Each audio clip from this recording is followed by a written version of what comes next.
శాంతి మురళీ రవళి. ఈరోజు మురళీలోని కొన్ని మధుర మహావాక్యాలు. తేదీ 8/1/2025. బాబా చెప్తున్నారు, మధురమైన పిల్లలారా, తండ్రి శ్రీమతం మీకు 21 తరాలకు సుఖాన్నిస్తుంది. ఇంత అతీతమైన మతాన్ని బాబా తప్ప మరెవ్వరూ ఇవ్వలేరు. మీరు శ్రీమతాన్ని అనుసరిస్తూ ఉండండి. స్వయానికి రాజ్య తిలకాన్ని ఇచ్చుకునేందుకు తండ్రి నుండి ఏ ఏ శిక్షణలు లభిస్తున్నాయో వాటిని పూర్తిగా అనుసరించాలి. ఇందులో ఆశీర్వాదము, కృప చూపించే మాటలేవీ లేవు. తండ్రిని అనుసరించండి, ఇతరులను చూడకండి. సదా మన్మనాభవ స్థితిలో ఉండాలి. దీని ద్వారా మీకు తిలకము తనకు తానుగా లభిస్తుంది. చదువు మరియు స్మృతి యాత్ర ద్వారానే మీరు బికారుల నుండి రాకుమారులవుతారు. బాబా చెప్తున్నారు, నేను ప్రజాపిత బ్రహ్మ సాధారణ శరీరంలో అనేక జన్మల అంత్యంలో ఇతనిలో ప్రవేశిస్తాను. ఇతన్ని ఆధారంగా తీసుకుంటాను. భగవంతుడు ఒకేసారి అందరికీ సద్గతినిచ్చేందుకు వస్తారు. తండ్రి వచ్చి భవిష్య ప్రాలబ్ధాన్ని తయారు చేస్తారు. నూతన ప్రపంచాన్ని స్థాపన చేసేందుకే భగవంతుడు వచ్చారు. యోగ బలము ద్వారానే మీరు స్వర్గానికి అధికారులవుతారు.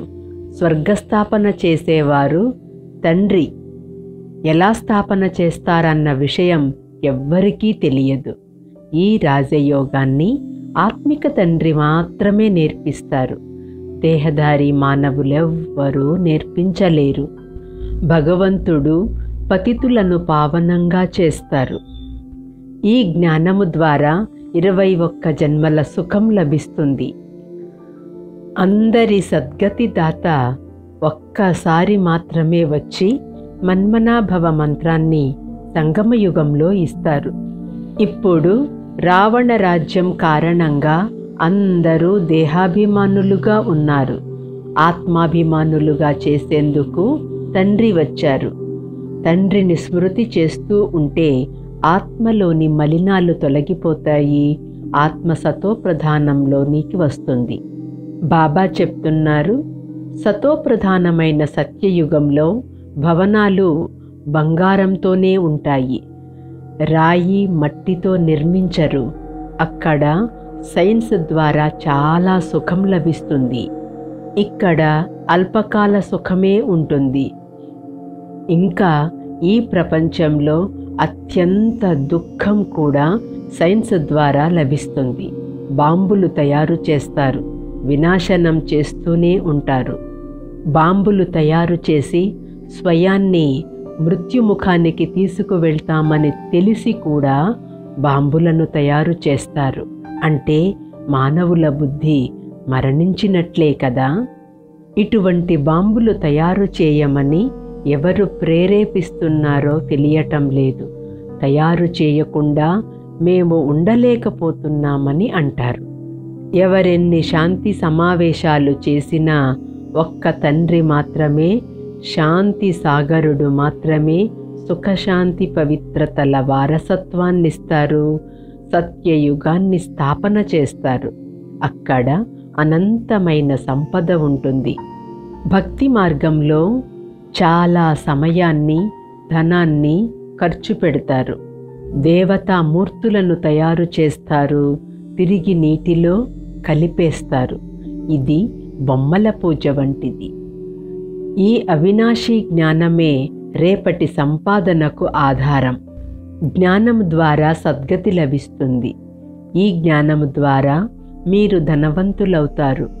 ఎవరి మందిరానికి వెళ్ళినా అది ఎవరి స్మృతి చిహ్నమో వెంటనే అర్థం చేసుకుంటారు.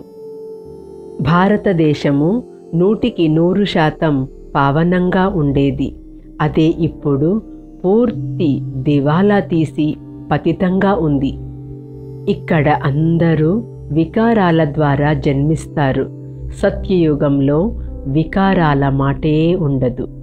ప్రపంచంలో రాజు రాణి కొరకు సైన్యం యుద్ధం చేస్తారు, కానీ ఇక్కడ మీ కొరకు మీరే మాయపై యుద్ధం చేస్తారు, విజయం సాధిస్తారు.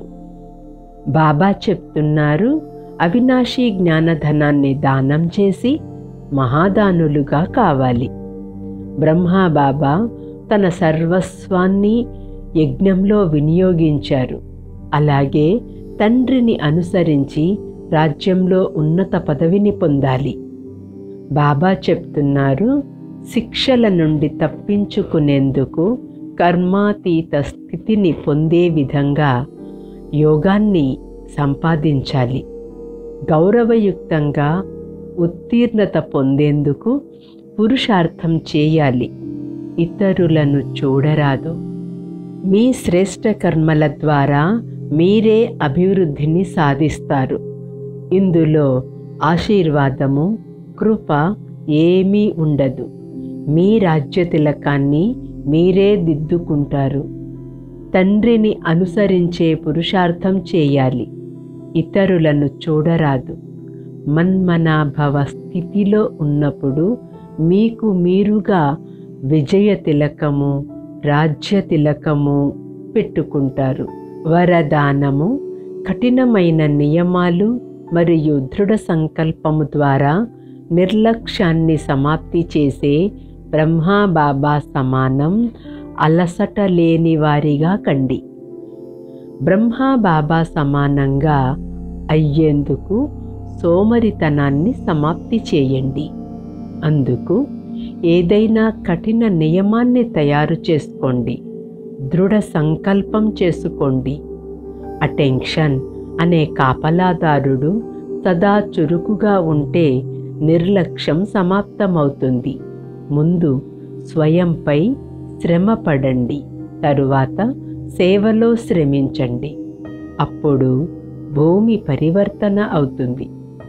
ఇప్పుడు కేవలం చేస్తాంలే, అయిపోతుందిలే, ఇటువంటి విశ్రాంతి సంకల్పాలనే డన్లప్ పరుపును వదిలేయండి. చేయవలసిందే అనే స్లోగన్ మస్తకంలో గుర్తుంటే పరివర్తన అవుతుంది. స్లోగన్: సమర్థ మాటలకు గుర్తు ఆ మాటలలో ఆత్మిక భావము మరియు శుభ భావన ఉండాలి. ఓం శాంతి. ఆత్మిక తండ్రికి ఆత్మిక పిల్లల యొక్క ఈశ్వరీయ మధుర స్మృతులు, శుభోదయం మరియు నమస్తే.